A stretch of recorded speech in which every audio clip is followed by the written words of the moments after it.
O'Reilly. Are your wiper blades chattering, skipping, or squeaking? Don't let streaks or smearing on your windshield compromise your visibility. When it's time to replace your wiper blades, stop by O'Reilly Auto Parts and see our selection. Our professional parts people will even install your new wiper blades while you wait. Stop by O'Reilly Auto Parts today. O'Reilly Auto Parts. You ever get that feeling the walls closing in, the concrete jungle suffocating you? You crave some wide open spaces, the chance to connect with nature, maybe in a spot all your own. Well, head over to land.com. They've got ranches, forests, mountains, streams, you name it. Search by acreage. You can search by location. You can search by the kind of hunting and fishing you're dreaming of. Land.com. It is where the adventure begins. There's nothing like snook hook sets at dawn or catching a tarpon in the moonlight. Find your next fishing trip made easy on fishingbooker.com and experience the magic of the Sunshine State or any other destination on your fishing bucket list. Book a blue water adventure in search of sailfish or go snapper fishing with the kids. With over 6,000 captains and trips to choose from, planning your next one just got a whole lot easier. Download the Fishing Booker app on the Google Play or App Store, or visit them online at fishingbooker.com to book your trip today.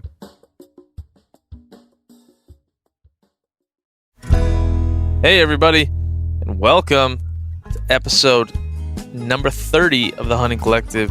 I'm Ben O'Brien, and today I am joined by one of my favorite people on the planet Earth, and probably one of the better guests we'll ever have, and that man's name is Charles the Rabbit Man Rodney.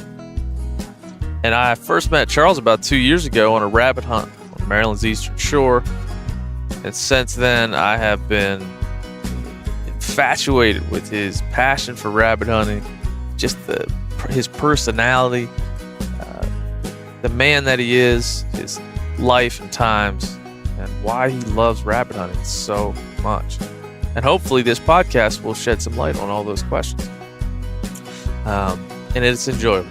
Charles is a family man, a man of God, and a man who is the preacher or the pastor at the Church of Rabbit Hunting. He could talk about it all day and all night. He loves it that much. So without further ado, please enjoy this conversation. I sure did, with Charles Rodney. He's the man.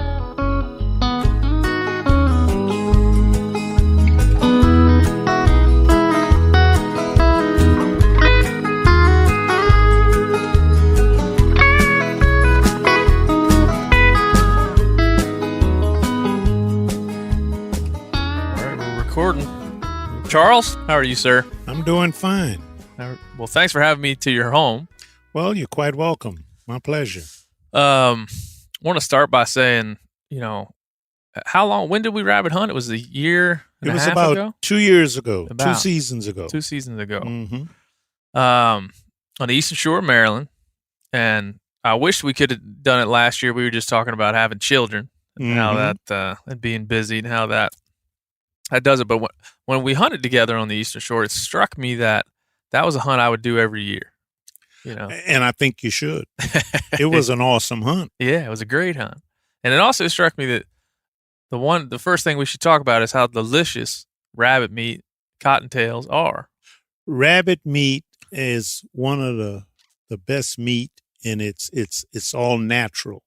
And there's hardly any fat. They eat only natural things, grass and leaves and twigs out in the woods. And they're running. And they'll eat soybean and stuff that they can get to.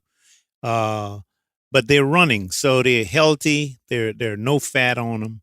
And it's one of the healthiest foods you can find. Yeah. A lot of people don't know that. No. And a lot of people see them running around their backyard. They don't even think about it. Mm-hmm. But That's for right. me, so after that, we hunted in February. After that hunt we did, my dad was along.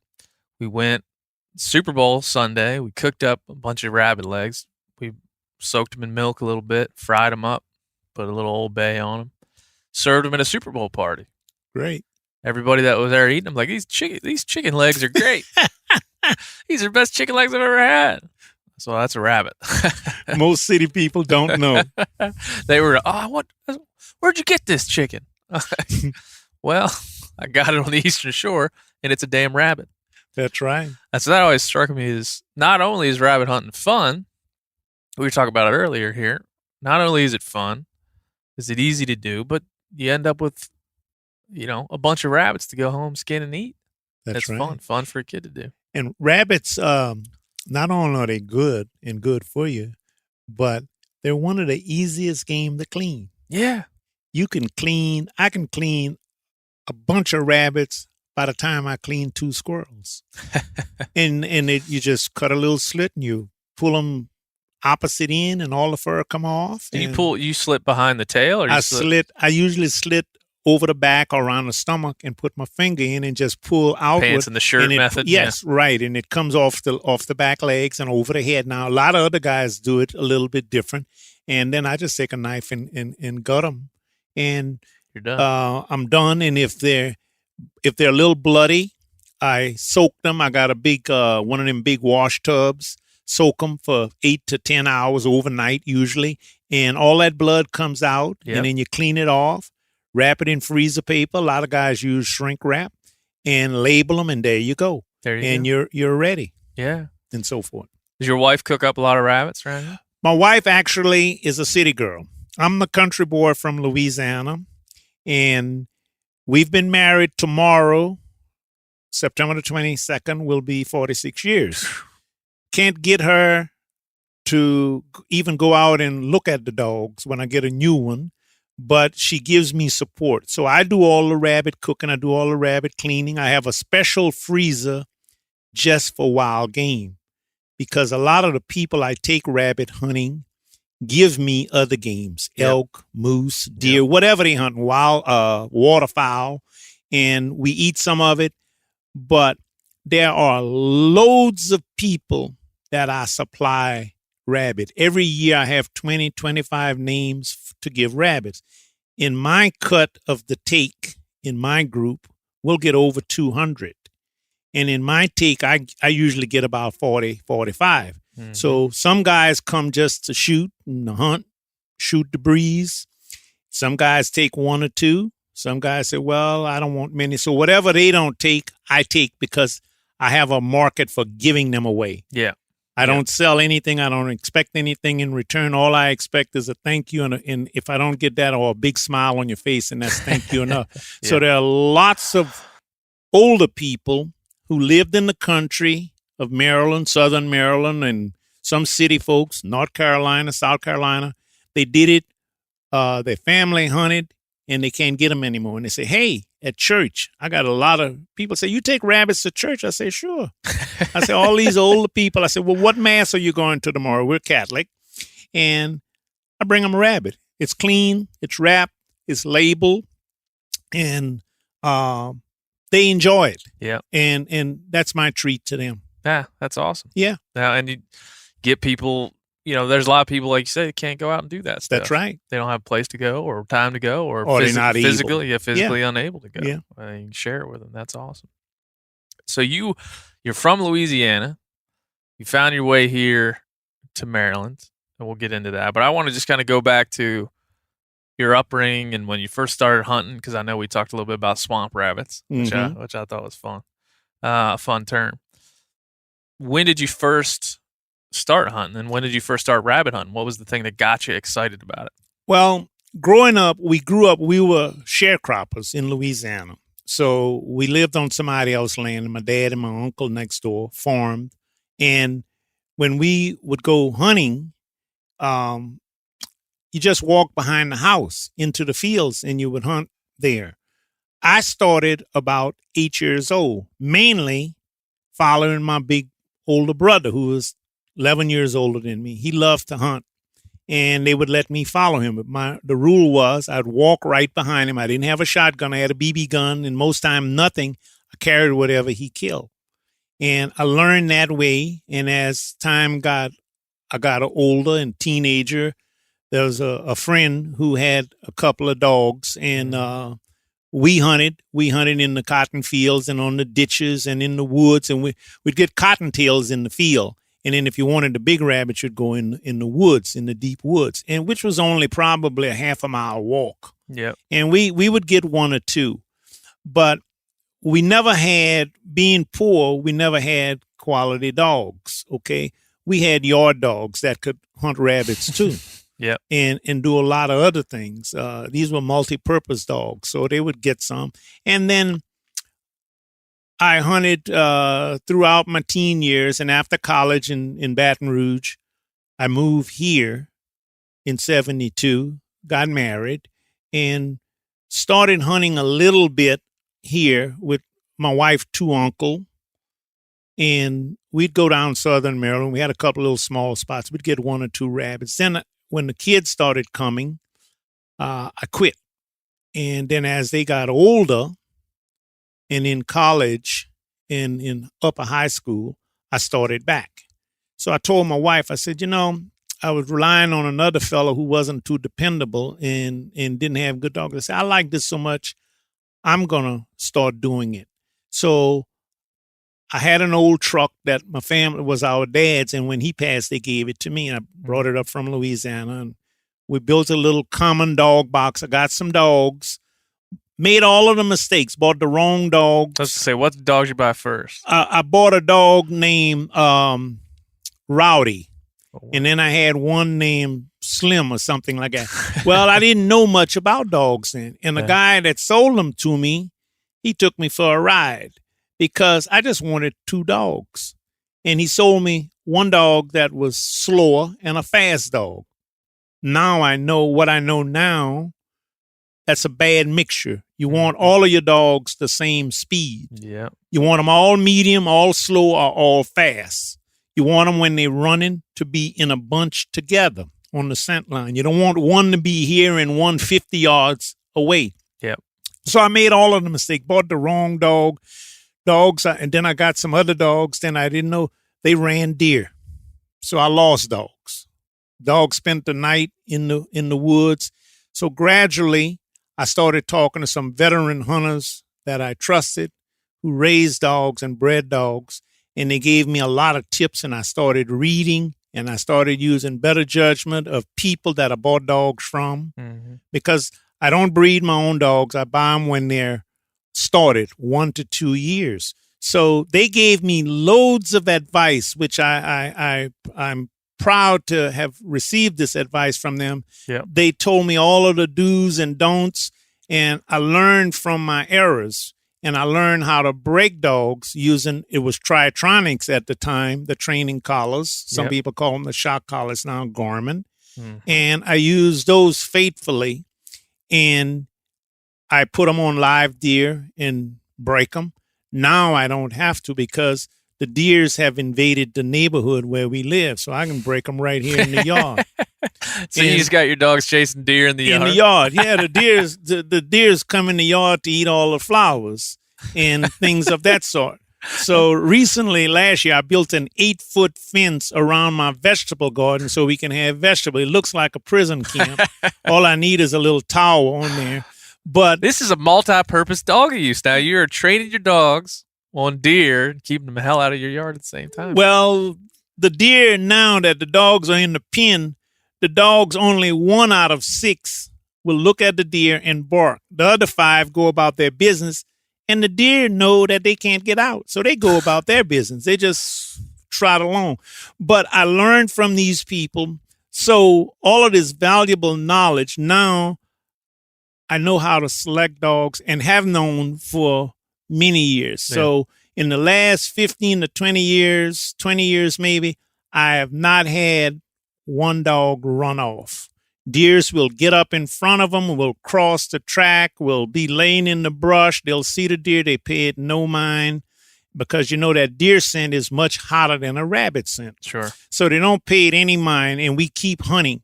So when they go in the brush and they start barking, I don't have to panic that a big buck is going to run out the other side, and they're going to run, because if they chase deer, then they're no good to us as rabbit hunters. Sure. And a deer will run straight for miles. The dog will, if he survived the highways that they're going to cross, then he's no good for you, because you don't trust him. But now when I go with 6, I come back Right. with 6. And guys will tell me, Charles, a deer just got up. What do you want to do? I say, don't do anything. They're not going to chase him. Just wait for that rabbit to come back. Yeah. And it happens over and over. But when you pick quality dogs from quality people, because a lot of guys dog trade. They'll tell you that this dog will do all sorts of things and so forth. And you've got a deer runner, you've got a dog that's gun shy and everything. So I buy quality dogs. I work them, and I buy my dogs only in the summertime so that I have time to train them. Makes sense. And let them get used to my voice, each other, and so forth. Because the season starts always in Maryland the first Saturday in November. So I'll buy dogs in April, May, June, and work them and train them. And when the season comes, they're in shape. Yep. And so I don't have that problem. I have nothing but rabbit runners. Only rabbit runs, and I've seen it in action. It is unbelievable. That's what correct. these dogs can do. So let's go back because we'll talk dogs forever here. But when you were you mentioned a few things. You came up poor. Yes. You came up seemingly close to your family, and you came up hunting. Mm-hmm. You feel like how that shaped you as a person. You know how you became. You know you've been married for we say 48 years. 46 tomorrow. 46 years. I want to get that number correct. Your wife cooks a hell of a breakfast. You probably, we just got finished that. I'm sure you've eaten many of those. But it seems like, kids, wife, you have a good life. Everything has turned out well, very happy and productive. And I always try to look back and how you were raised and what that might have given you. Do you have any insight as to your upbringing and what it meant? Well, we were raised in a Christian family in South Louisiana. Most of the people are Catholic. There are other faiths there, and they're good people. They taught us the value of working together. We lived on a farm, so if we finished early, we helped the next guy and my uncle next door, and we helped people up and down the road, and they helped us. And Daddy grew a large vegetable garden. When I mean a large vegetable garden, he wasn't selling it. He grew it, and we kept wondering, why are we growing all of this stuff? Well, back then, we didn't have freezers, so the old mason jars, we canned everything. And what we didn't use, we gave away. Mm-hmm. And I was the youngest of 7. So I got the luxury of picking when my older brothers and sisters started leaving and so forth. So we were raised up in 2 family, and a mother and a father. And we were raised up in Catholic school. We went to Catholic elementary and then on to public school. Mm-hmm. But we were raised with good Christian values that you help people and you do for people, and that's your thank you and that's your enjoyment. And that sticks with me today because I do some of the same thing, even though I hated it when we grew all those big gardens and somebody would come, and there were certain people who came by. They knew when the sweet corn made, they knew when the figs made, sure. They knew when this made, and the pecans, we had pecan trees. And being the youngest, I got to go in that hot sun and go get these things and box these things. But I didn't know it in reality. I was enjoying it. I do the same thing today. Yeah. I grow a garden, and many of my hunting friends grow big gardens. There's a guy that grow greens, and he plants them for the deer so he can stick an arrow in them because he can't shoot a gun where he lives. Yeah. And so he plants the greens for the last 4 or 5 years. He doesn't sell them. He doesn't give them away. Guess what he does? He tells me, Charles, go in there and take them because you give them the people. And my cousin and I will go and we'll pick 2 pickup trucks load and we'll give to everybody and their brother. We'll take them to church, to his church, to my church, and the people. And we're giving back the way we were taught to give back. And he's an old country boy from Maryland too. So those family values stick today. Yeah. And where we live, everybody knew us. Okay. The races were separate, okay? Predominantly white and black. We were Creole. My folks spoke Creole. I know a little bit of it, but they have that intrinsic value that you help your fellow man regardless. And I do the same thing today. Yeah. I give service to the church. I give service to people. I have a lot of older friends. I mean, older friends in their upper 90s and close to 100. Wow. And one man is 93, and I take him rabbit hunting twice a year. The last 2 hunts, he rode on a little cart, and he just come to hear. He's rabbit hunting on a cart? Yeah, on a little John Deere 4-wheeler thing. And he rides along and he hunts, and we've become friends in 3 years. And he, at 93, he grows a big truck garden. So he sells everything 50 cents a pound. So I go sometime and I'll buy a truckload. You'd be surprised how much stuff you can buy for $50, and I give it away. That's fantastic. And so forth. So I even take some we have nuns, sisters at the convent. So I take stuff to them. They tell me they like deer. So I got some friends who gives me a couple of deers, and I give it away. And so I say, and they're from all over the world. They're about 12 of them there, but they're about 10 different ethnic groups, and they move them in and out. So they enjoy it. I give them all kinds of vegetables and so forth. You're spreading the gospel of wild game. Wild game and vegetable and service. People call me and so say, Charles, you have this. Can you tell me where? I say, I'll get you some. And I get in and they say, well, what can I do? Pay you? I said, there's no money. There's no money. You give back. When you give back, it comes back to you. Yeah. And we'll talk about that in detail, how the many people who have invited me to hunt on their land and what that has meant. Yeah, we'll get to that too, because I want to kind of go in order here. Okay, go ahead. But there is this amazing thing that you do. You said that a lot of people think you're an outfitter, right? Well, I remember when I met you and we hunted together, you gave me your business card, and it says to some effect like Charles the Rabbit Hunter Rodney. Right, and it says the only game in town for me. It's the only game in town for me. Right, because I don't want to insult any of the other hunters, but this is all that I do. That's all you do, and which is wonderful. And it doesn't say like call me for hunts. It doesn't say outfitter, guide. There's nothing of that. You literally, for no money, go hunting rabbits with anybody who desires to do so, and you'll take the time to do it. And I tell people this. My wife made the card up. She said calls started coming. She said you need a card so these guys can call you. So it's got the cell and the house number and the email thing on there. And this was way before texting. So I pass them out to various people, and a lot of people say, are you an outfitter? Well, how do I get on your schedule? What do you charge? I say, hold up. Let me clear this up. I am not an outfitter. I'm just a guy I'm passionate about rabbit hunting and having good dogs. And I enjoy people. And I meet people easy. People, we tend to take to each other. I can tell the ones that's laying a lot of BS out, okay? Mm-hmm. And I don't hunt with half-crazy people. If they talk foolish, they won't get invited. And if they come and hunt one time and they do something wrong, that's not good hunting mannerism, then they're on their first and their last and they only hunt. Yeah. But I'm a good judge of people. And some of the people I've been hunting with for 10, 12 years. Yeah. And they bring many of their friends and family members and so forth. And most of them have some of the same hunting times. It's like in February when the waterfowl and deer seasons are over. The 4 Saturdays in February and President's Day, they belong to the same 4 people. Yeah. And nobody can break that lineup. They enjoy it so much they won't give it up. That's what it's about. I mean, it's. I think it goes back to you're saying having a garden, eating what you kill, having a community of people that share those same values, enough to the fact they want to come and get your vegetables mm-hmm. when they know they're ready to be plucked.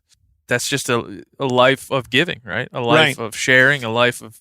You become passionate about something, the first thing you think of is to share it with people. Right. And we grew up that way. We shared with many people, and there were people just as poor as us or poor. And the rich people, we knew who they were. They were the big landowners who own all the land. And, they didn't congregate around you because you were of that other class, whether you were black or white. Mm-hmm. But, that's how it was. And the value was instilled in me to treat people the way you want to be treated. Yeah. And it works well. Yeah, seems to. So you met I want to hear about, just because your wife is lovely, and I just want to hear about, and it's your anniversary coming up, so I want to hear about how you guys met, because that's about the reason you came to Maryland, correct? Or right. One of the reasons. Well, my brother recently, he's a Catholic priest. He recently celebrated his 50th anniversary as a priest in May of this year. Mm-hmm. So he was the assistant pastor after he was ordained. He was ordained in 1968. So I came up in December of 1970 to visit with him. And he was assistant pastor of a church here in Washington, D.C., St. Luke's Catholic Church. Mm-hmm. And my wife worked there as a student, typing and answering the phone on weekend. So I caught her eye, but she didn't want to have anything to do with me the first year. So I had my hair long at the time, and tell you the truth, I'd been out with some of the local boys, and we were drinking, we call it pluck, cheap wine and gin. And my eyes was a little red. And I can't picture you with long hair, though. What kind of long? Oh, I had a big, wild-looking afro back the time. Quite different. And we're talking 70s. That's acceptable. Yeah, we're talking totally 70s. Acceptable. We're talking 70s. That's totally acceptable. And we were going through all of the cultural changes and the cultural shocks. So she didn't want to have anything to do with it. But I liked what I saw. And the next year, I said, I'm going back. So I went back on Christmas break the next year. And I cut my hair, and I didn't drink anything. So my eyes was this clear. All intentional? You thought, well, it was all intentional by me. And she claimed she didn't have a boyfriend then that broke up, so she was looking. And so we got to talking and visiting, and we corresponded and visited. And after college, I came back in that next summer, and we got married in September. Wow. So that's the short end of the love story. And so what did I move here? Because there were jobs here. Mm-hmm. And in Baton Rouge, most of the jobs were kind of menial, working in the chemical plants. And I never wanted to work in the chemical plants. I knew many people who did that work. I said, I can do better. So I came here, and I got a job in the federal government down at the Naval Ordnance Station in Indian Head, Maryland. Worked there a few years, and then worked some other federal agencies. And she was working for the Navy Department. And we progressed along the promotion chain and did well. We both ended up in human resources. So that's one of my other qualities. I know people from a human resource standpoint. Sure. We hired, promoted, classified, did pay changes. I worked 6 years in equal employment opportunity, where I dealt with all the people's problems, the discrimination and all of the things associated with that, not being treated fairly, perception or otherwise. So I got to know people well in handling problems, hiring, firing, all of that, counseling. So I got to know people quite well, people inner part of people. And it all stems back to my upbringing. So, and then we progress on. We both did about 30 plus years in the federal government. We've been retired for a few years. I've been retired for 15 years, and she 12 years. And we raised our 3 children in this house. Matter of fact, the last one, who's 37, she was 3 days old when we moved into this house. Wow.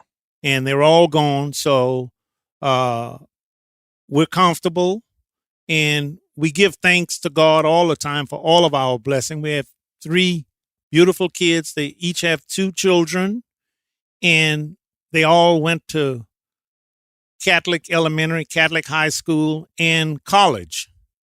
And 2 of them have advanced degrees. So, and they're doing quite well with their families. So, as they say, the apple don't fall far from the tree. So right. they have good quality and good skills too.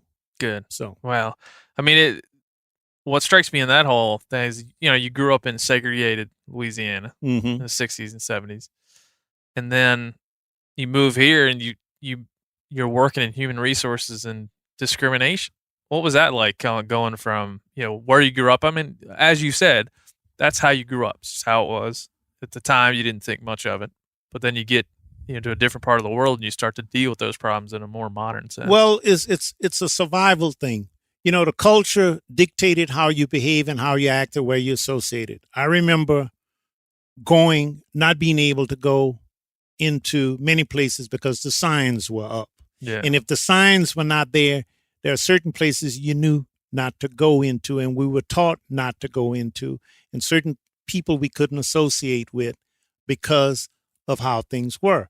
But then here, I come into a world where I have to deal with some of those same problems as a young adult in hiring people and treating them fair of any color, any belief they have, and treat them and then later on when I was the equal employment manager at this one agency, ensuring that everybody got fair treatment and going out and defending people who I thought were wrong. And I did that. It probably cost me a few things because I think I fought some battles that some people thought I shouldn't have fought. Yeah. But I saw wrong and I tried to deliver it and make it right. Yep. And so forth. And I had some hard cases where some people were mislabeled for no reason other than somebody down the line with a little bit more power or oomph thought they should be treated differently. And that treatment I thought was unfair. Yeah. And I spoke out about it. Yeah. And most of those people were not my color. And I treated everybody as fair as I can be, regardless of who walked in that door. If they came with a problem, I shut the door and I listened and I took notes, and we had certain steps you have to go into the equal employment channel. You have to do certain thing in a step-by-step in a timely fashion. Yeah. And I was supposed to be neutral, and I try to maintain that neutrality. And when some of them I thought was wrong, I told them, you're not right with this. And when the managers were wrong or right, I told them too. And I shared with them. So I didn't choose one side or the other. But somewhere in there, unknowns to me, I must have helped some of the wrong people or took on some of the issues that the management didn't care about. But they never came back and told me. So, but I did what my heart felt. And I think today, when I look at people, I don't look at anybody's color. I don't look at anybody's religion, whether they believe or don't believe.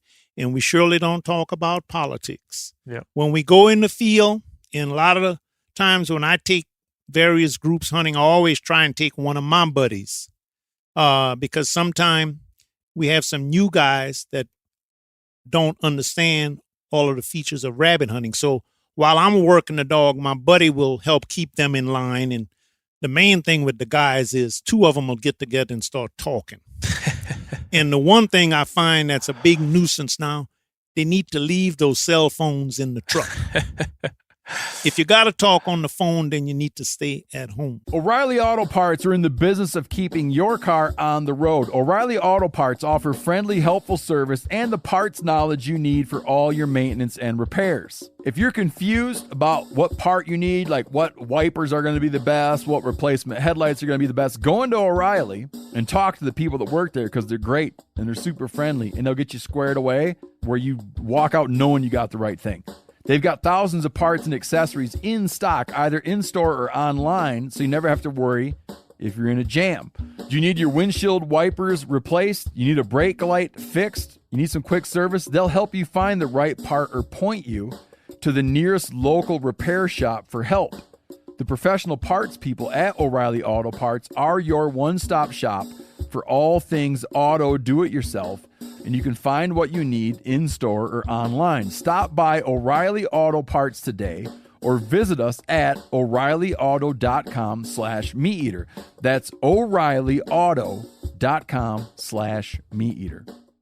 You ever get that feeling you're stuck inside staring at screens and a primal urge kicks in? You crave wide open spaces, fresh air, the chance to connect with the land? Well, maybe it's time to find your own piece of the wild, but searching for property can be a maze. That's where Land.com comes in. They got millions of listings across the country, from mountain ranches to hidden fishing holes. Their search tools are like a seasoned guide helping you narrow down what you want. Land.com isn't just about buying and selling. It's about finding a place to hunt, fish, explore, or simply sit by a campfire and listen to the crickets. So head over to Land.com today to turn one day into today, because trust me, there's nothing quite like the feeling of standing on your own piece of earth. There's nothing like snook hook sets at dawn or catching a tarpon in the moonlight. Find your next fishing trip made easy on fishingbooker.com and experience the magic of the Sunshine State or any other destination on your fishing bucket list. Book a blue water adventure in search of sailfish or go snapper fishing with the kids. With over 6,000 captains and trips to choose from, planning your next one just got a whole lot easier. Download the Fishing Booker app on the Google Play or App Store, or visit them online at fishingbooker.com to book your trip today. That's right. So I bring one of my buddies, and most of the people I take hunting, they're not of my color, my race, but that doesn't matter. I tell everybody we're rabbit hunters. Yep. We're rabbit hunters. That's what we're doing. We're not trying to cure the world of the social ills and all the other things and what you believe and what you don't believe. We're rabbit hunting. Long as you're safe and you're having fun. And I tell them my job simply is with the dogs to get some rabbits up. Hopefully you make a shot or two. Now, if you kill, that's on you. If you can't shoot and you keep missing, then there's a lot of teasing. Listen, but that's my job. The Church of Rabbit Hunting is open to all as long as that's you can right. shoot. As long that's as you right. can shoot. And you're safe. Yep. And you're safe. Be safe. And all the guys are hunters. They hunt different things. Some shooting them in the air. Some waiting all day for that one shot on that big elk or moose or big whitetail somewhere. But they know safety. Yeah. And that's the key. Yeah. And they have fun. Well, especially, because when you're out rabbit hunting, there's rabbits running everywhere. There's people going everywhere. There's dogs everywhere. You have to be very aware of what you're pointing your That's right. Your and gun. and people don't understand it. They say, well, Charles, I get all these questions. So they say, how close are the dogs to the rabbit? Are the dogs going to catch the rabbit? I say, very rare. Very rare. They'll get a wounded rabbit or a down rabbit underneath the brush, and they'll bring him out. Okay? But when the rabbit get up, I know that the rabbit is up by the sound of the dog's voices. Sometimes I see the rabbit. Sometimes I see the grass shake. Mm-hmm. And for safety, you never shoot in the grass. You know your target. The dogs are running 25 to 100 yards behind the rabbit. So when you see that rabbit make its turn and come back, he's giving the dog the slip because he's going to run zigzag. He's going to make a double back on his trail. He's going to circle. He's going to loop. He's going to do all sorts of things to make you look bad. So yeah, they do make you. Well, you did good on that hunt. I was very thrilled. I think we got 14 that day, and you must have got 4 or 5. But you were. I felt pretty good about the whole situation. You were dusting them. I wasn't too sad about my performance that day. You did well. I'll take that compliment. Yeah, especially on the recorded conversation. So let's go back. Let's go to the start of a rabbit hunt. Right, because I want to get your tips and strategies and what you look for. But so you have, let's say the property that we hunted on a couple years back there. What do you look for and where you're going to find rabbits? What's the first thing that you show up to a place and you're looking at the area you can hunt, either whether you're looking at a map or just looking at the tangible woodlot or open field? What are you looking for? What you're mainly looking for is cover. Rabbits need cover. They hide under the cover. And they need the cover to protect themselves from predators because rabbits, they're the food that they have more predators behind them than any other animal. And hawks, owls, eagle, crows, all of the flying predators look for rabbits. Then you have the ground animals that look for them, foxes, coyotes, feral cats, feral dogs, wild dogs, man, and the road. When they cross the road in the darkness, the light of the cars blind them. So you see plenty dead on the road. So that's about 10 things that's trying to kill a rabbit. Yeah. So when you look, you're looking for cover. briars, thick briars, honeysuckle intermixed with briars, grassy fields, weed fields, small trees. You're not going to find many in where the woods are open. Now, if the woods, on the edge of the woods, you got a lot of briars and a lot of honeysuckle where we hunted, they're gonna be in there. Yep. Because they can hide, and they'll cross the woods, they'll cross water, and they'll come back. One thing about a rabbit, when he gets up, he always returns to where he got up. Yep. So the dogs will chase him in whatever direction, and he'll loop, he'll make a turn. Sometimes he'll go 25 yards, sometimes he'll go out of hearing.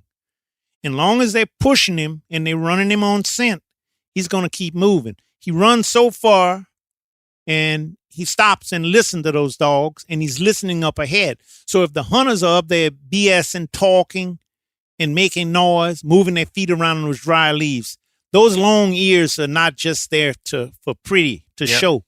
They are there because he's listening. He's got a keen sight, and he's got a keen hearing, and everything is brown. The grass is brown, the ground is brown, the rabbit's brown, so it's hard to see him. So he'll fly by. He uses camouflage, and he uses his stealth speed to get away from you. Yeah. So you're looking for cover. Now, I've hunted some woods, in particular, like in Louisiana, when I used to go there and hunt those swamp rabbits, they hunt a lot in the woods because there are big briars in the woods. Yep. And so we'd go down in the woods, and it might be water. Those things run in the water, sit in the water. They cross those little streams in Louisiana. They call them bayous. They're nothing but a mini river. They will swim across it. They'll hide in the water and everything. That's what shocked me when we were hunting together, where these rabbits would end up. Places where you'd find them. Mm-hmm. They'd be chased into a freaking rock quarry and crawling under. They will find in Louisiana, there are a lot of oak trees. So there are a lot of holes in the trees at the bottom. And they'll climb and go in those holes. Now, in Maryland, we have a lot of groundhogs. So groundhogs have holes and burrows all over we hunt a lot of hedgerows. Hedgerows are nothing but a big, wide ditch that separates fields. Farmers will grow corn and soybean and ryegrass and wheat, and they plow the field. So it's clear, and then there's a hedgerow, and that separates this section. Then maybe 100 yards over, there's another hedgerow, and it ends up with a weed field or a little briar-covered area. So those rabbits come out and eat, and then they live in those hedgerows. So we hunt those hedgerows down. And I tell the guys, I said, do not be afraid to take that long shot. Take that shot, but go check where you shot. Because it only takes 1 or 2 pellets to down a rabbit. Rabbit's one of the easiest things to kill. So you walk up there fast and you look on the ground. If you don't see him, you look around and you stand still. Yeah. Because he might be crawling away. So if you see the grass shaking a little bit, then you got him down. And he'll crawl away. And he knows this is his neighborhood. He knows where all of those holes are. Because this is where he lives every day. And he'll find the hole and go in, and now we got a lost rabbit. So if they take their time walking up there, that rabbit is crawling. He finds that hole, he go away. Sometime I've been able to pull him out of the hole with a stick. But those holes curve. Yep. And so forth. So you lost the rabbit. Yep. And if he's broken down mean you've broken the back leg or 1 or 2 legs, and he's crawling. And now if you see him and he's still moving fast, then you try to shoot him in the head. Okay. But if he's down and he went under something, my dogs will find him. They'll go under the briar. They do not eat the down rabbits. 2 or 3 of them will bring him out to me. And boy, do my face glow. It's like I won the Powerball. My face is big when I first saw a couple of dogs doing that, because we lost the rabbit, and here they come out with the rabbit in their mouth. On one hunt last year, a boy shot at a rabbit. And when I use the term boy, it's not derogatory. It's something we hunters call each other. Yeah. Oh, boy. So he shot at a rabbit, and the rabbit ran across a gully, and they went on the other side, and the dogs pulled up. When we say pulled up, that's after you shot at a rabbit, and the dogs stop barking and stop running, and they're milling around. I said, that rabbit's down. I said, I hope he's not in a hole. Yep. So I go over on the other side because these guys don't move fast enough. I'm 68 years old, and most of these guys are half my age, and I outwork them all in the woods. Oh, all day. You walk circles around most people. But this is all I do. So I know all of the shortcuts. So I go up there, and two of the dogs had the same rabbit in their mouth trying to bring him back to me. One had him by the front leg in his mouth, and the other one had him by the back leg. Now I needed a camera for that. Oh, that was just awesome. You figure out where the rabbits are. I mean, most places, yes. Most places, you go find the cover. It's not a hard thing to do most times. No. Especially here in southern Maryland and the eastern shore of Maryland. You find briars, you find the rabbits, right? And rabbits are plentiful here, for sure. So then you get your dogs out. So how many dogs, what kind of dogs, and give us a breakdown of kind of that part of it. Okay. These dogs are pumped up. This is what they live for. Mm-hmm. This is their excitement. So you got the cover. And when I let them off the truck, they're coming out like F-14 jets off of the tailgate. I got a ramp for them to come down. Yep. They don't want to walk on the ramp. They want to jump off the tailgate. I got all these photos of these dogs, ears flopping around, tongues wagging. They're hot. They're barking. And normally what they do, they've been in the box for maybe a 2-hour ride. So they go in, they do their bathroom, and then they start searching. And they're going through the briars, and they're looking for that first scent. So they get that first scent up, and the chase is on. And these are beagles, by the way. These are beagles. Mm-hmm. They're medium speed. I run all male, medium speed. They're all purebred. That is medium speed, the length of their leg? Like what? Medium speed is how fast they run. How do you determine? Well, if you have a slow dog, he's going to be hunting right near in front of you, moving real slow. Is that just a physical ability of the dog? The way you that's bred into them. Bred into them. Okay. Yeah. If you a lot of guys, there are 3 speeds. Slow speed, most guys don't use. Most guys use medium speed. They're moving fairly quick. They're searching. And when the chase get on, they're moving out fairly quick. Now, there are some guys like fast dog. Fast dogs are going to go through the briars. And when they push the rabbit, they're going to push him fast. They're going to push him far. And when he comes back, he's coming back fast. Mm-hmm. He's going to come back fast. But that medium speed gives you time to set up. Okay? Because when the dog get the rabbit up, the rabbit's going to run in a certain direction. So I tell the guys, okay, he got up right here. He's going to come back close to that same spot where he got up because this is his home.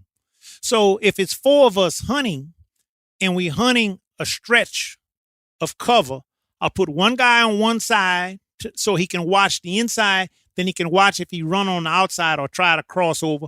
One guy on the other side, and he can watch that side if he comes running down the side, and 2 of us in the middle.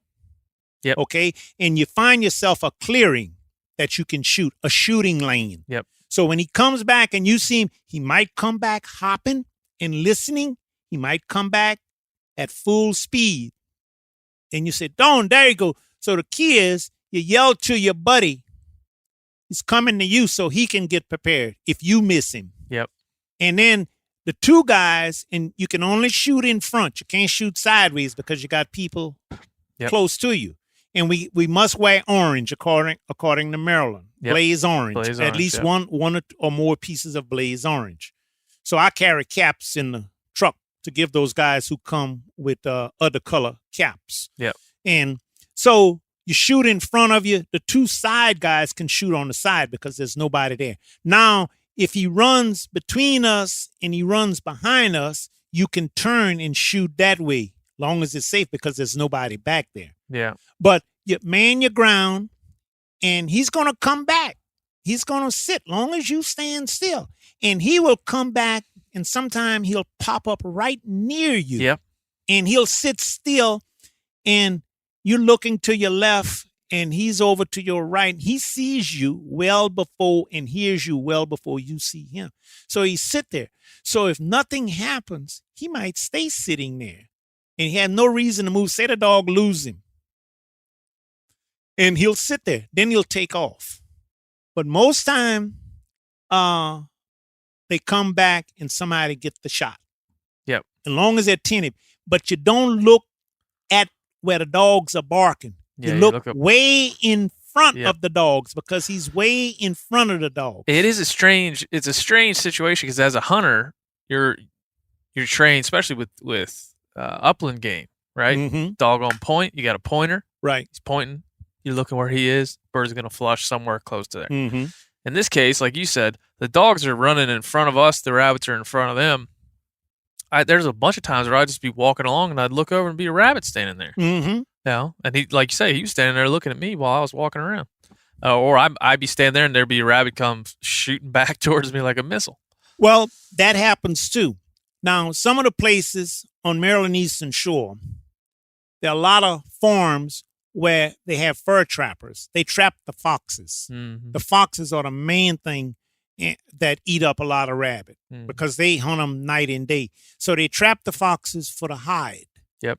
And so when they trap the foxes, and some of these guys get hundreds of foxes. You don't know where all these foxes come, but they tell me they get hundreds of foxes. So when you kill all the foxes, then the rabbit have time to multiply.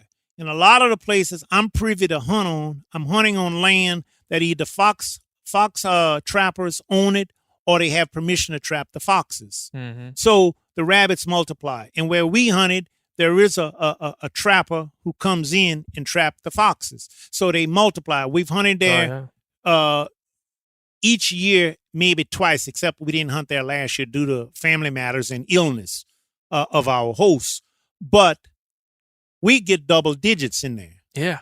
And that's plenty. I remember back in the day, before I knew all of these people 25 years ago, we would go hunting. We'd get one or two, sometime none. Yeah, you were telling me. Yeah. And it's a big thing for folks to understand. Yeah, I mean, in the American West, back in the turn of the century, you were rabbits stacked up 2-3 high. I mean, the fields of thousands of rabbits. And so when you say you devote your life to rabbit hunting, you shoot all these rabbits, you're not putting a dent in the population. That is correct. Not a dent one.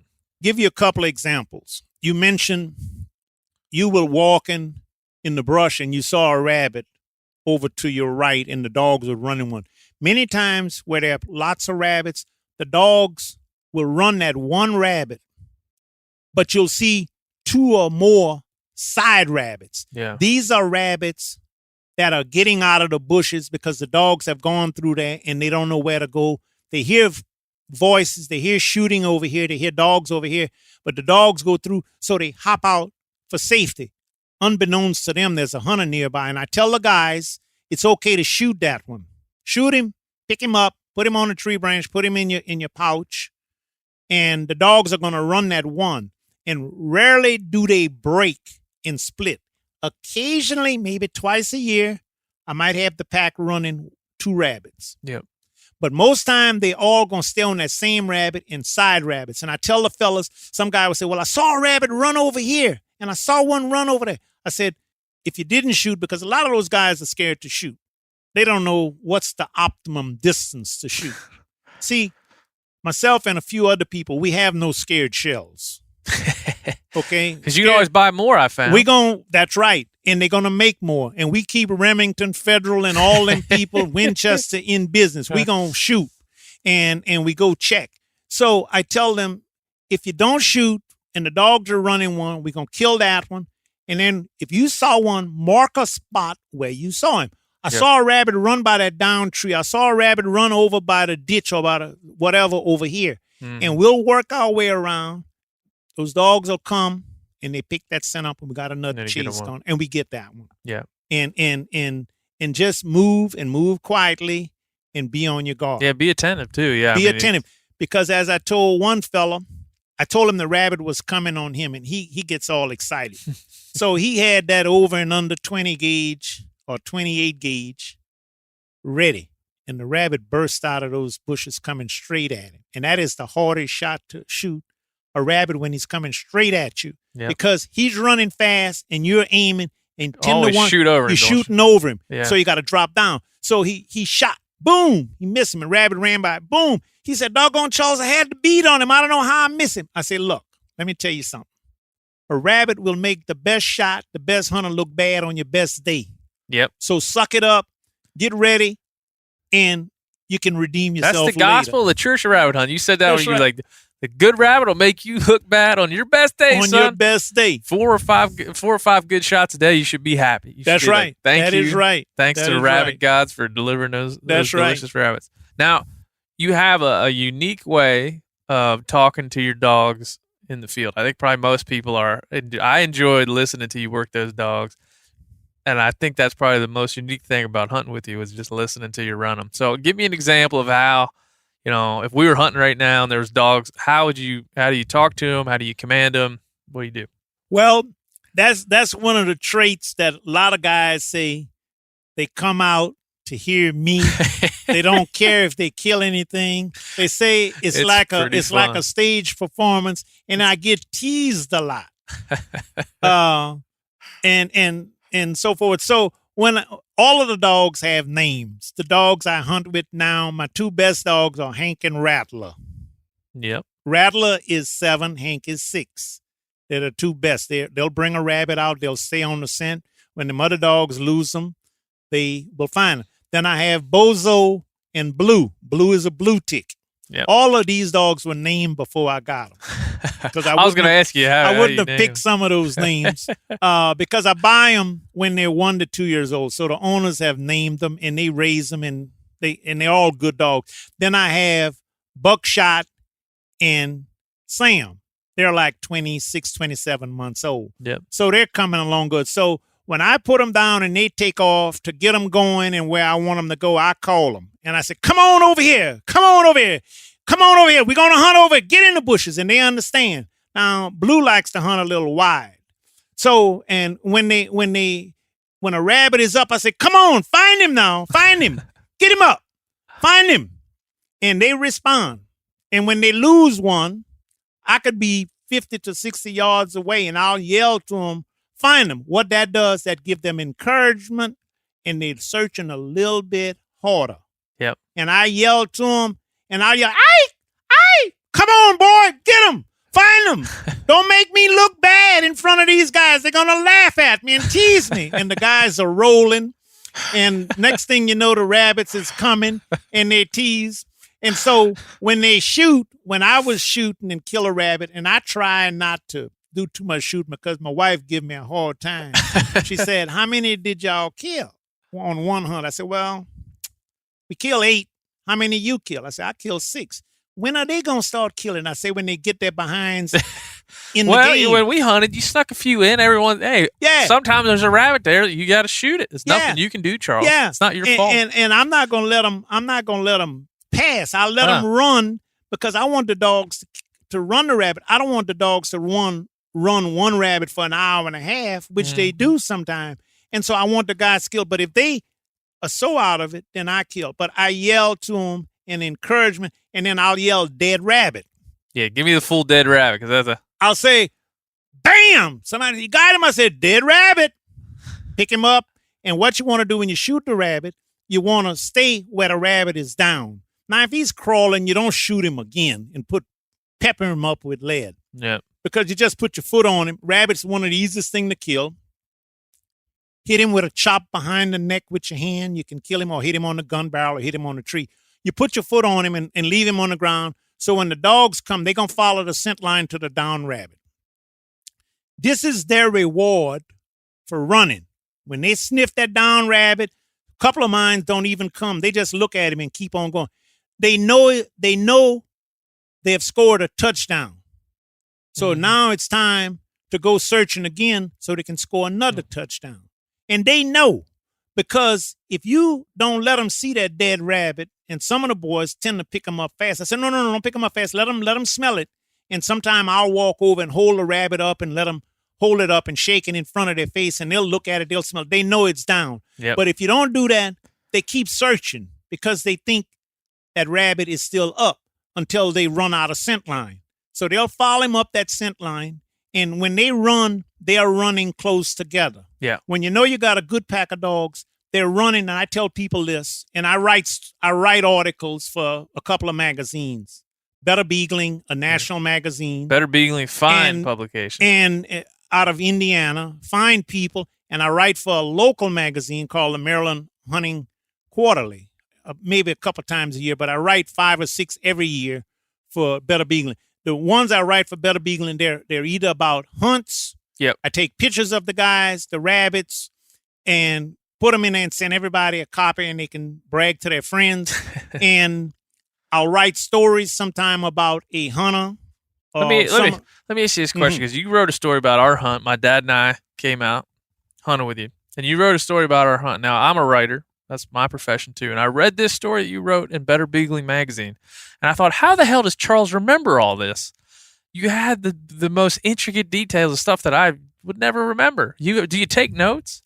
Or do you just have a photographic memory? I'll tell you this, a fella who introduced me to started introducing me. He was the first person to introduce me to people who were in the business of land.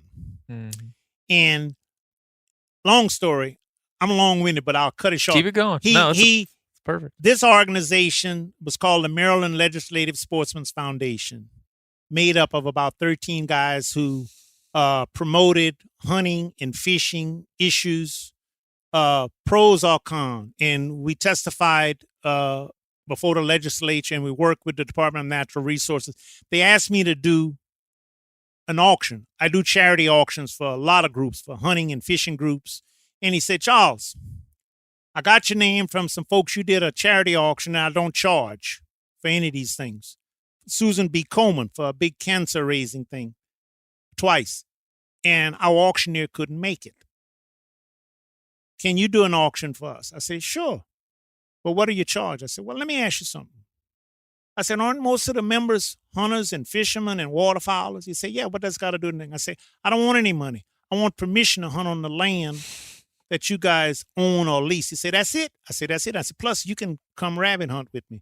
So he told me after a couple of hunts, he said, and read some of the article, he said, how do you remember all of this stuff? He said, you remember everything from the first cup of coffee to everything. I'm talking like the shape of the briar patch that the first rabbit came out of. I do have this great memory that I can remember who's doing what, who was standing where, who shot, who missed, how many times. And I'm not trying to remember it, but I remember it. I remember the cover, the type of cover. We hunting on flat ground. We hunting on a slope. We hunting where there's where it bottoms out in a big slope. There's a creek running through it. There's a pond over here, and there were ducks on the pond, and they flew off. I remember all of this stuff. Who killed what, and how many times they shot, and so forth. I have this memory, and when I put the story together, I don't take notes in the field because the action is too fast. Yeah. But what I do when I come back home, I'll write first rabbit killed within 10 minutes by Ben. Second rabbit killed by Phil, 2 shots. Third rabbit, 5 guys shot at him. The rabbit's still running because I add a little humor to it. Yeah. I can remember 90% of what goes on a hunt. And I can hunt multiple hunts, one behind the other, and I can still remember with a different group of people, and I can still remember. But when I come home, I make a little cryptic note, just a few words. We killed 14. Sometime I'll itemize all the rabbits up to 18 rabbits, who did what. And other time I'll just lump the story in, and I'll make it short because my wife tells me I'm writing too long, but I'm long-winded. So I can remember all of that. And everybody on, how do you remember that? I said, well, I write 90% of it, and I make up 5%. And one guy That's pretty good. Most writers are about 50-50. One guy said, he was joking. He said, you sure you're not making up 90% and 10% is the truth? I said, well, I'm the writer. Who knows? Who the hell knows? Yeah. When I read the story that you wrote about our hunt, I thought he could be making that up, but it sounds damn right. It's I don't know how he remembered exactly how that rabbit came shooting out of that brush, but it is like, well, and I tell true people to my this, experience. Ben, I tell people this is all I do. Yeah. So I'm not hunting with a bow on deer one day, and then I'm dove hunting the next day, and then black powder comes in and I'm hunting black powder, and then I'm hunting with the gun the next day, then I go waterfowl, then I go try to kill a deer. I'm not doing all of that. I'm doing one thing, and I'm passionate about that one thing, and my memory rolls with that one thing. So when I say it, it's pretty well covered because it doesn't take me long to capture. We're hunting a hedgerow, and the hedgerow is made up of this. And we're hunting in a wooded field or a grassy field and so forth. And I can remember all of that. And I don't think I've gotten any arguments back. Now, Jeff Crane, who's president of Congressional Sportsmen's Foundation, he likes to tease me, and he's a great friend and a great guy. Yep. We just had him on. So good. Jeff, in one story, and I send Jeff a magazine, whether he's in the story or not, and they get to go on about 3 hunts. He and Phil Hoon, who works for him and whose family owned property. So that we hunt on. So Jeff said, he said, Charles, I don't think I missed that many you put in the story. I said, believe me, if I put in a story, you missed that many. I said, Jeff, why are you always bothered about what you missed? You shot at 4 rabbits, you missed 2, and you killed 2. You're batting 50%. Yeah, but right. I don't think I missed that many. I said, next time we write the story, I'm going to draft it, I'm going to send it to you, and you mark it up. You ought to tell him if rabbit hunting was baseball, you'd be in the Hall of Fame with a 500 That's average. Right. That's right. That's right. It's just like hitting a fastball. That's right. Same damn thing. Same damn thing. But teasing, one thing about hunting and fishing, as many of the listeners know, there's teasing come with it. So if you got thin skin. Listen, if you ever come hunt around Charles and you don't have a good time, that's on you. That's right. That's not on Charles. Part of my job is to make it, to have you get to shoot, to hopefully kill, and to have some fun. And I'm disappointed if you don't shoot and if you don't have some fun. Now, the missing, you're on your own. You're on your own. That's a T-shirt. You miss, you're on your own. That's right. Give me the I don't know what you'd call it. Would you call it a chant that you do, like a call that you do? Give me it's just a call, a chant for the dogs. Yeah. And they understand it. Each owner of dogs have their own chant. Yeah. Okay. Some say yipe, yipe. I say, aye, come on here. Get him in there, boy.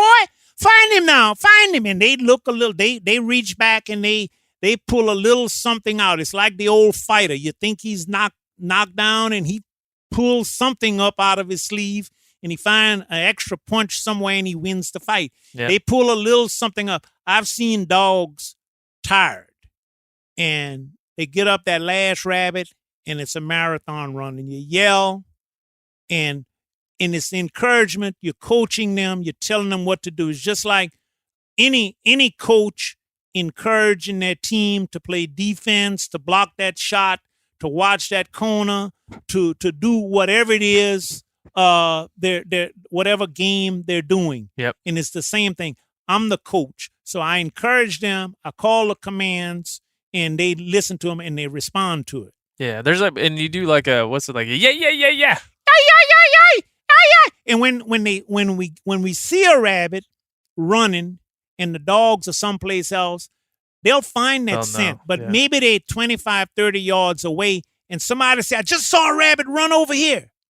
Because you walk up on them and you can spook them up. And so I'll say, where? And I'll call the dog. When you call them, you got to call them with enthusiasm in your voice. You just can't say, here, boy, come here. They're going to look at it. What's wrong with you? So you call them with enthusiasm, and you got to be consistent. Come on here. Yay. Come on, get him up over here. Just jump up. Come on over here. Find him. And, boy, they're running through the brushes, and all you need is one to pick up the scent. And he picks up that scent, and he gives that certain bark, the rest of them, in about 2 seconds. They're all together. And when they're running a hot scent, I tell people, with my dogs, they run in a pattern so close together, you can pull a blanket off the bed and throw it and cover all 6 of them. They run in that pattern that close. Now, there are dogs that's going to keep the lead. Yep. I got a couple that's always in the lead because they're a little bit more peppy than the rest. Is it a more excitement or is it a veteran dog that'll lead the pack? I think it's a veteran dog, and they got a little bit more pep. Yep. They're a little bit more peppy. They got a little bit more speed in their makeup than the others. The others are within a foot or 2 apart, but these are always in the lead. Okay? And then I have the veteran ones that when they lose him, they don't give up. They're going to find him. They're going to be searching, and they going to think like a rabbit. And they're going to go those other dogs might go to the left. That dog will figure out that rabbit didn't go to the left. He went to the left, but he doubled back or he tripled back and he's over here somewhere. And they figure that out. Yeah. Because you can have multiple scent because that rabbit going to crisscross his own scent a Yeah, number of times. Not an easy thing to do. There's a lot of sense in there. A lot of time he'll run down and he'll run back on the same scent pattern. So the dogs don't know which way that scent is going. So it's confusing. But those veteran dogs, and it takes a dog 3 to 4 years to become masters. Yep. Okay, when they're about 4 years, they ain't their own. And if they any good, you can't touch them. Okay? Yeah. How do you, if somebody wanted to get into rabbit, now rabbit hunting is your passion. It's the thing that you do, right? And so, like you said, a lot of hunters just go by the season, right? Oh, it's waterfowl season, deer season, just go and do the thing. But there's a lot of people that just hunt waterfowl. A lot of people that just love turkeys. There's a lot of people that just love a certain thing. Now, but if somebody wanted to pick up rabbit hunting and kind of take it to your level, how would you tell them to start? What would you tell them to think First of all, I would tell them, find a veteran person who's been doing it, one that you can trust, and take you out and teach you the fundamentals of hunting. What to buy, clothing, what kind of gun, preparation for that, time frame is best to go. And when you start getting into dogs, how to select dogs and who to trust. It's best to buy. Well, let me start back. So talk about a good gun to hunt with. Yeah, that's like what caliber? I would say stay away from the 12 gauge. Yep. They're large, and if you're shooting, you tend to put a lot of pellets in the rabbit. Now you can't eat them because you don't want to break up all your teeth, and you're gonna pepper them up with shells. Yep. Okay, a lot of people use that. Okay, a good 20 gauge. Most fellas use 20 gauge, number 6 and 7.5. I use a 20. I use a 28, and I use a 410. O'Reilly Auto Parts are in the business of keeping your car on the road. O'Reilly Auto Parts offer friendly, helpful service and the parts knowledge you need for all your maintenance and repairs. If you're confused about what part you need, like what wipers are going to be the best, what replacement headlights are going to be the best, go into O'Reilly and talk to the people that work there because they're great and they're super friendly, and they'll get you squared away where you walk out knowing you got the right thing. They've got thousands of parts and accessories in stock, either in-store or online, so you never have to worry if you're in a jam. Do you need your windshield wipers replaced? You need a brake light fixed? You need some quick service? They'll help you find the right part or point you to the nearest local repair shop for help. The professional parts people at O'Reilly Auto Parts are your one-stop shop for all things auto do-it-yourself, and you can find what you need in-store or online. Stop by O'Reilly Auto Parts today or visit us at O'ReillyAuto.com/MeatEater. That's O'ReillyAuto.com/MeatEater. You ever get that feeling you're stuck inside staring at screens and a primal urge kicks in? You crave wide open spaces, fresh air, the chance to connect with the land. Well, maybe it's time to find your own piece of the wild, but searching for property can be a maze. That's where Land.com comes in. They got millions of listings across the country, from mountain ranches to hidden fishing holes. Their search tools are like a seasoned guide helping you narrow down what you want. Land.com isn't just about buying and selling. It's about finding a place to hunt, fish, explore, or simply sit by a campfire and listen to the crickets. So head over to Land.com today to turn one day into today, because trust me, there's nothing quite like the feeling of standing on your own piece of earth. There's nothing like snook hook sets at dawn or catching a tarpon in the moonlight. Find your next fishing trip made easy on fishingbooker.com and experience the magic of the Sunshine State or any other destination on your fishing bucket list. Book a blue water adventure in search of sailfish or go snapper fishing with the kids. With over 6,000 captains and trips to choose from, planning your next one just got a whole lot easier. Download the Fishing Booker app on the Google Play or App Store, or visit them online at fishingbooker.com to book your trip today. Okay, that 410, you got to be on the money, but it'll bring them down. And that 28 gauge is nothing but a rabbit killer. It's got good power, and it doesn't knock them down. And I use 6s when I can find them in all of them, and I'll go to 7.5. So the guns, the clothing, you're gonna need some orange. You're gonna need a vest with a pouch on it. You're gonna need a jacket when it start getting cold with a pouch on it to put your game in it. You're gonna need some good gloves, leather gloves, or some kind of material that resists the briars, because you're gonna go through briars. Yep. And you need briar pants or chaps. Yep. Because you can't go out there and hunt with blue jeans on, because you'll be picking stickers out of your leg for a week. Yeah. Okay. So you need briar pants, and you can buy them from all of the distributors. Go online, wherever you chose, or you can get chaps. I think that's one mistake I made. I came out there I can't remember what kind of pants I had on, but they weren't the right ones. And you were in the bushes, and I told some people, I said, boy, he's hunting like a veteran. I have some guys who never want to go in the bushes. So if I say I need a guy on the clearing, I got it. They never want to go in the bushes. Then I have some other guys go in the bushes, because a lot of time you got to go in the bushes and walk through. And so you need that kind of gun. 26, 28-inch barrel is good. Yep. Okay. Some guys come out there. Few guys come out with a single. A lot of guys like a double, over and under, side by side, pump, semi, whatever's your preference. Try that. Yep. And you need something that's light. Yep. You don't need a big, heavy gun, because you're going to be doing a lot of walking. And you got to swing it quick, too. You got to swing it. You're going through vines. You're going through ditches. You're going through gullies. You're going over logs. So all of that, you're walking in mud sometime, and all of that weights down on you. Plus, you got your shells. You got your knife, your water bottle, 2-3 rabbits in your pocket if you're good. So you need all of that. And now, and of course, you need a nice place with a lot of cover to hunt. And the acreage doesn't matter. My buddy and I hunted on some land about 3 acres. And one day we kill our limit. We went back, we kill our limit. 2 little narrow ditches. There were rabbits in there. But your main thing is you need cover that houses rabbits. I hunt on some people's land. They own thousands of acres of land. We hunt one little piece. We'll hunt maybe 100 yards, 2 hedgerows, and we hunt back.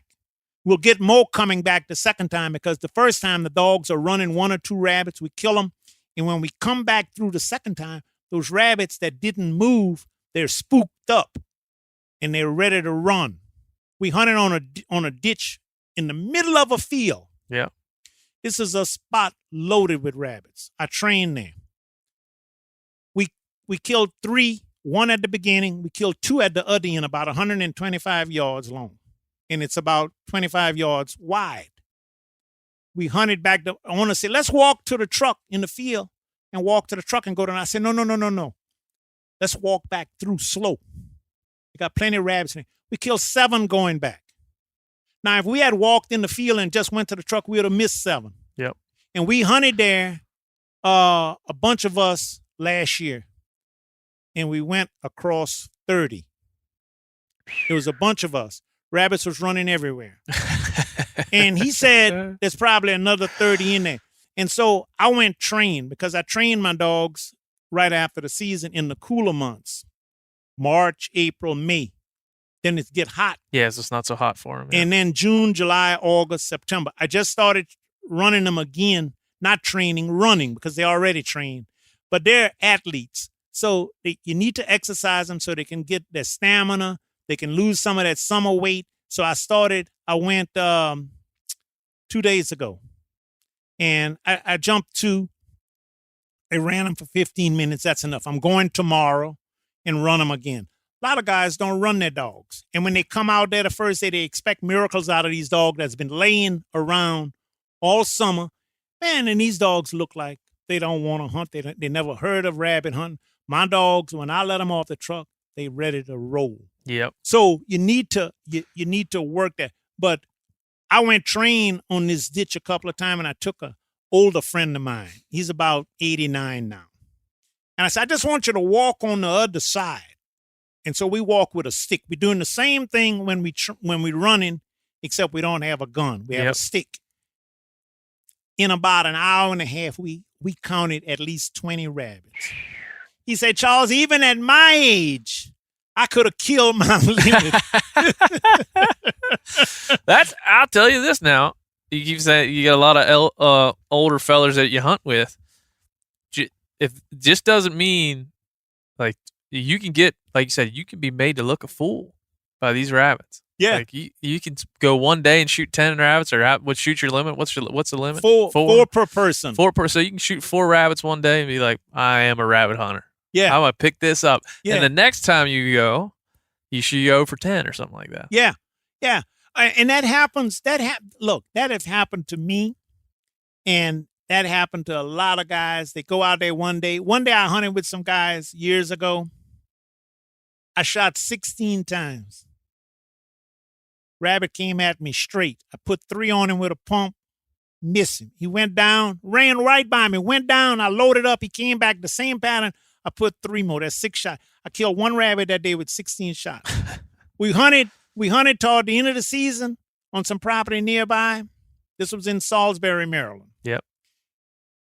I made 7 shots. 7 rabbits.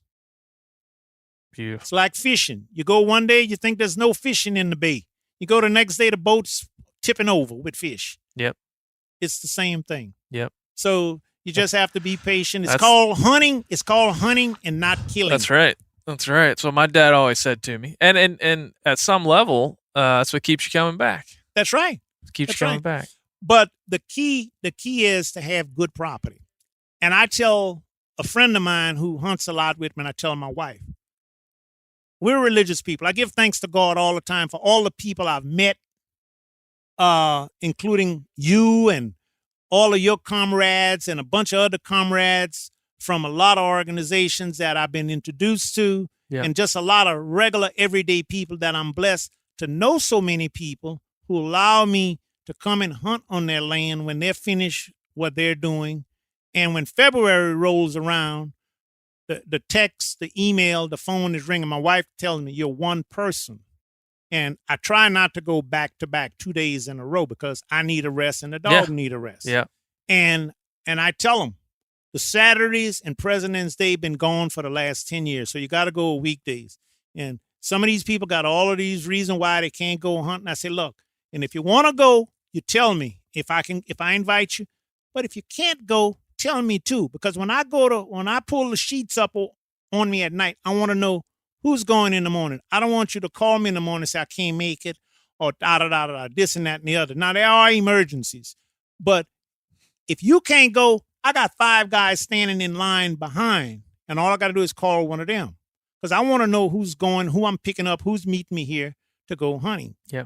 And it works pretty good because guys know that I'm serious about this and so forth. So I got people coming to me, and I'm in overload, so I don't need anybody else calling me or asking me to ask you to go hunt and with so them. Forth. It strikes me that you've kind of taken your upbringing and what you love and your religion, and it's all kind of wrapped up into the church of rabbit hunting. To like it's people for you. You know, it's not just killing. It's not just the pursuit of the animal. It's the people. It's the relationship with your dogs.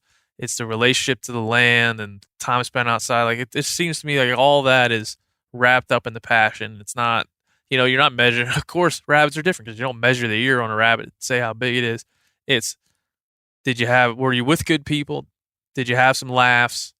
Were you safe? Were you productive? Yeah. Did you have a good time? Like, and once we start losing all of those things, then it's time to quit.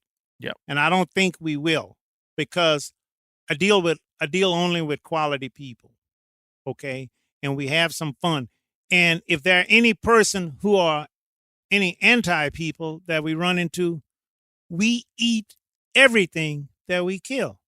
Yep. And if we don't eat it, we got a ton of people who want it that we give away. Even there's a lady, my wife takes acupuncture from a lady. Yep. She and her friend rescue stray cats and dogs. And so she asked my wife, what do your husband do with the ears? She said, I guess he throw them away.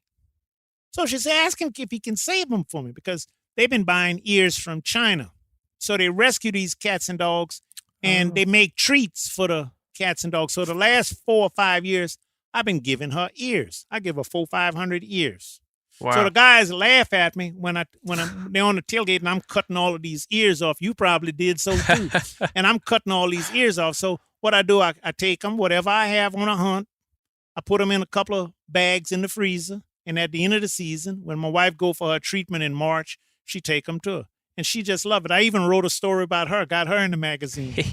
And so nothing goes to waste other than the guts and the blood. Yeah. Well, I mean, it's a good way to live in life. Yes. You have a good time doing it. I know you do. Oh, I can't wait. I start when the season's over, the last day of February, I'm already counting the months. Now I'm counting the days. You're counting the days because it's not that far away. We're about 6 weeks away. Yeah. Gosh, that's going to be fun. Yeah. Yeah. There's just certain things, as we were talking before this, I've hunted around a good bit. I'm from Maryland. I spent a lot of time on the Eastern Shore. Spent a lot of time hunting big critters with big antlers, big horns, big top of mountains, things like that. But there's something about a freaking Saturday spent hunting rabbits that I could do every year on the year. And if I lived here, probably every weekend on the weekend. Your buddy Phil Hoon said, and I quoted him in a magazine, he said, the only bad thing about rabbit hunting, you got to wait 10 more months until you do it again. It's fun, man. The end of the season. But it's fun. People who have never done it say, I didn't know this thing was this much fun. And some of these guys have gone, and they still do. They go all over the world and hunt all sorts of things. I mean, they go to Argentina, they go to Mexico, they go to New Mexico for all kinds of doves and sandhill. And the big deer here and the elk and all of that stuff, and they go out of to South Africa and hunt all kinds of things. They say, man, one guy who's a good friend and an associate of Jeff and Phil them, he came out on one hunt.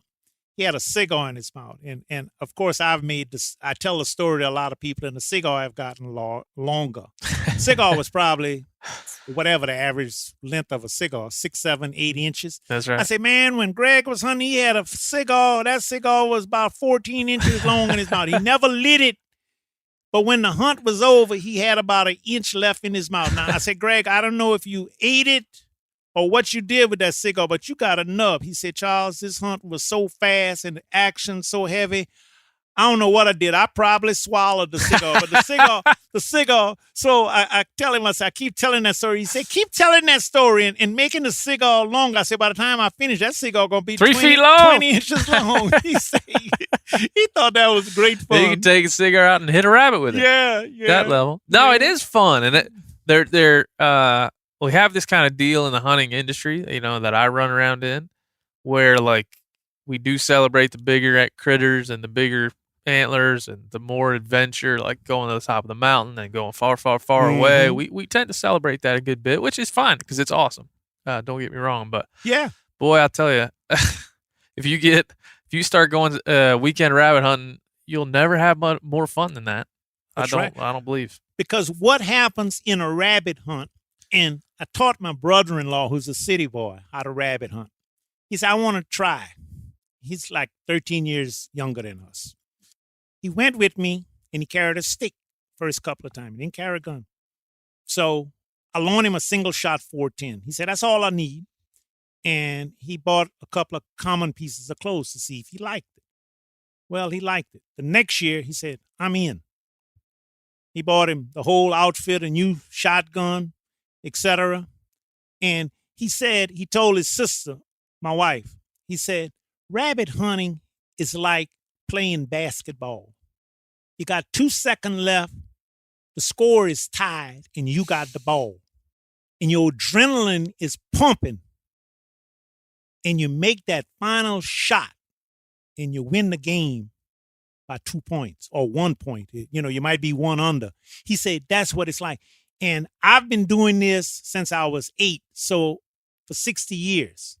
And my adrenaline pumps. I don't smoke and I don't drink. Sometimes I'll put a peppermint in my mouth or a stick, and I'm like Greg with the cigar. I chew a whole lot of little branches off of little dry twigs because when them dogs are barking, I call it the beagle music. When they're barking in hot pursuit, your anxiety and your adrenaline is up high because you're looking all over your eye. Your eyes are going like a windshield wiper on a car on fast. You don't know where he's going to come out. Yep. You might see him way in front of you. You might see him cross over. He might come right at you. He might run right past you. And that happens all the time. So your adrenaline is pumping. So don't come out there with a weak heart. Okay, we don't want to carry anybody out. Right. But your adrenaline will pump whether you like it. Now, I've heard of people having heart attacks when they see this monster deer appear that you read about. I've only read about it. But I've not had anybody have one with me, and I hope I never.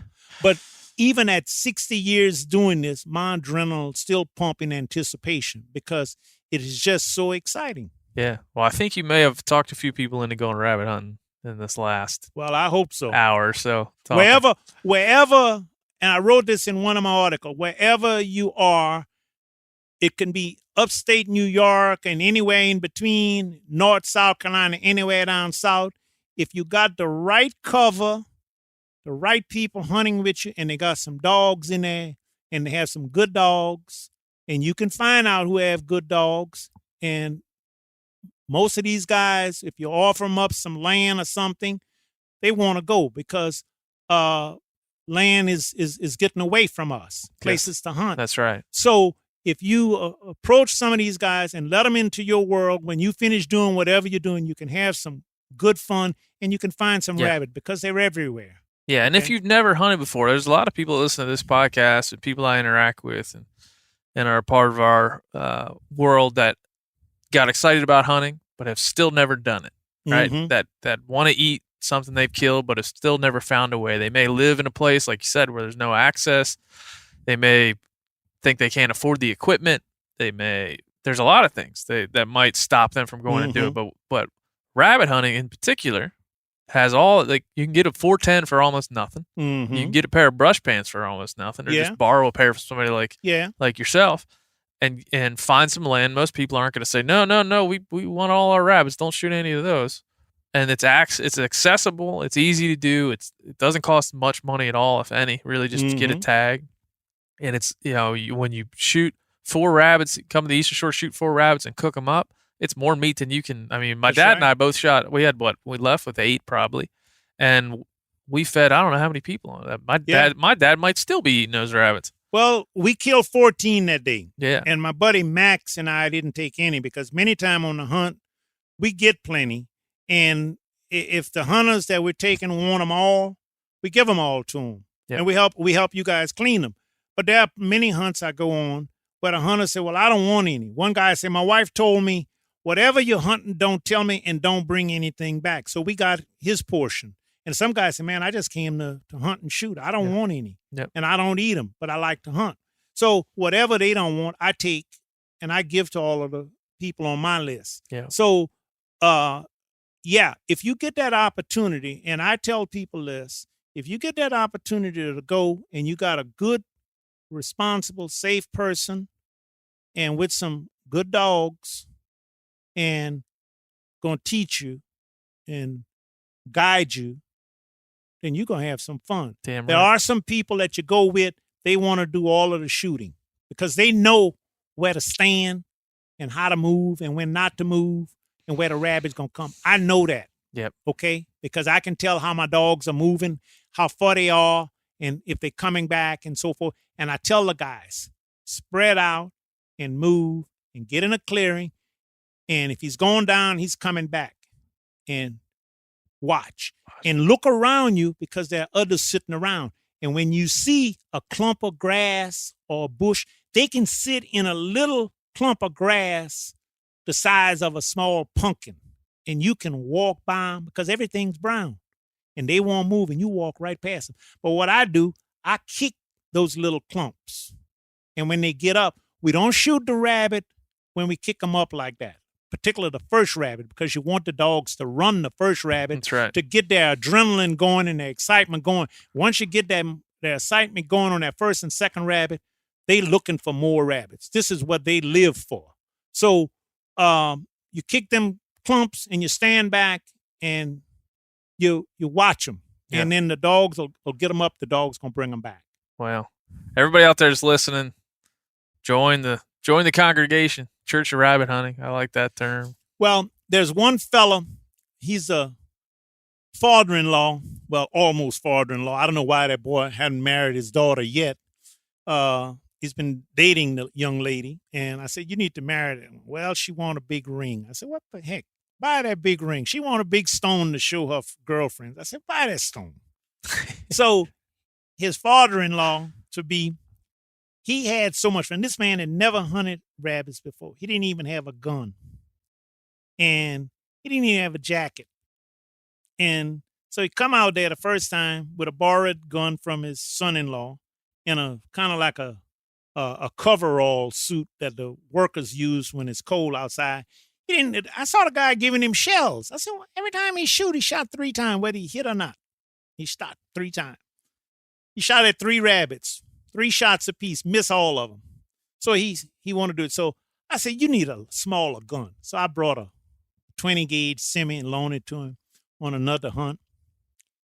That man out, we killed about 19 that day. Wow. He must have killed 6 or 7. They were running on him and he was popping him, and we teased him about practicing during the summer. And he said, Charles, I'm going to call you a different name. You are the doctor of rabbitology. He say, I know there's no such word, but he say, I'm giving you a new handle, the doctor of rabbitology. You got to get a new business card. I saw him this summer. Well, no, I don't need a business card because I got enough action already. So, but he's a fun guy. Yeah. So, well, a business card of just, it struck me as like, this guy's got a business card. He don't charge a dime. He's just like a friend that wants to come out in the rabbit hunt with you. That's all. And people say, well, what do you get out of it? I say, it's my passion. Yeah. I get to meet new people. Yeah. I get to see other people hunt. I get to share what I enjoy. And I get to hunt on new lands. Yeah. Okay. Yeah. A lot of guys I know don't get that. And Yeah. I'm single out. I'm one of the few that gets that because I worked on these committees, volunteered my time. I met people. I deal with people great. I have no hang-ups. They have no hang-ups. If they do, then I don't deal with them. And I've been blessed to meet all kinds of nice people from all walks of life. And we don't judge nothing about either. Yeah. And I know that many of these individuals are very affluent in life, but I'm not into that. Yeah. I'm into taking you rabbit hunting. Rabbit will humble you no matter if That's you're right. a king or queen, just a regular guy. That's right. So when you put all that aside, and I know a lot of people outfit. That's their passion. They make a living doing it, doing deer and all kinds of things. And that's fine. That's great. I'm not into that. If I owned 25,000 acres, maybe I would have done it. But when you start taking people money for rabbit hunting, there's no guarantee that there are rabbits in the bushes. Yeah. And then people have an expectation. Right now, all I can deliver is if they're there, the dogs are going to find them. If you're in the right position, you're going to get a chance to shoot. Yeah. And some of them guys have just as much fun when they kill as when they miss. I'm telling you, just like I said, if you come out with mud's flying. If you come out with the doctor of rabbitology, you don't have a good time. I'm sorry, but it's on you. That's right. You have done something wrong. That's right. Something terribly wrong. That's well, right. I appreciate you having me in your home here, and your lovely wife cooking us breakfast and spending time with you. I think if anybody can learn from something from you, it's 60 years of passion for whatever it is. It doesn't matter what it is, rabbit hunting or whatever you're doing. But your passion for that thing is it's inspiring. And I thank you, Ben. I thank you in meeting you and the things you have done for me and introduced me to your dad. And I feel so blessed and so singled out to have been given this opportunity to do this interview. This just gives me a big boost, and I hope the world that's listening, I hope I was clear, and I hope you understand and follow through what I said. But it is my passion, and I enjoy it tremendously. And like I said on my card, it's the only game in town for me. I don't criticize anybody else for the things that they do and they love, and that's fine. Yeah. But I hope I've given you, for those who want to try this somewhere, I hope I've given you some good tips. And best of luck to all of you. Well, thank you. And I'm glad it's the only game in town because it's a hell of a game. Yes, sir. Thank you, Charles. Thank you. That's it. That's all. Episode number 30 in the books. Thanks to Charles Rodney for having me in his home. He and his lovely wife for cooking me breakfast, being so welcoming there on a rainy day in Maryland. It was fantastic to be with Charles and to hear about his passion, his life story, which is amazing, and why he does what he does, which is rabbit hunt. That's all he cares for. That's all he wants to do. And he has made an amazing life, an amazing hunting career of doing just that. So, enjoy. I hope you enjoyed it. I did. I really think he is one of the better guests, one of the better people that we'll ever have on the Hunting Collective. So, until next time, go to thehuntingcollective.com. Visit me at BennyOB301 on Instagram. A lot of conversation to be had about this podcast and all the others we've had recently, including Jeff Crane and Andy Treharn of the Congressional Sportsmen's Foundation, including Adam Foss, including our Texas series, Wyman Menzer, and Russell Cunningham, and Roy and Ryan Cedars, the founders of Yeti, and many more. So get there, listen up, and send us some comments and questions and criticisms. We love to hear it all. I sure do. And stick with us here at the Hunting Collective. We'll be back next Tuesday with another great guest and another podcast for you. Bye.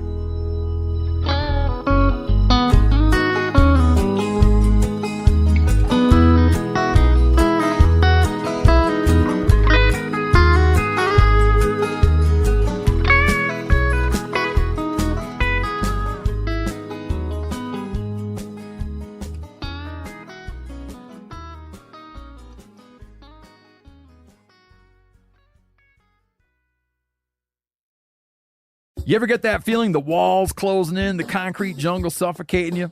You crave some wide open spaces, the chance to connect with nature, maybe in a spot all your own. Well, head over to land.com. They've got ranches, forests, mountains, streams, you name it. Search by acreage. You can search by location. You can search by the kind of hunting and fishing you're dreaming of. Land.com. It is where the adventure begins.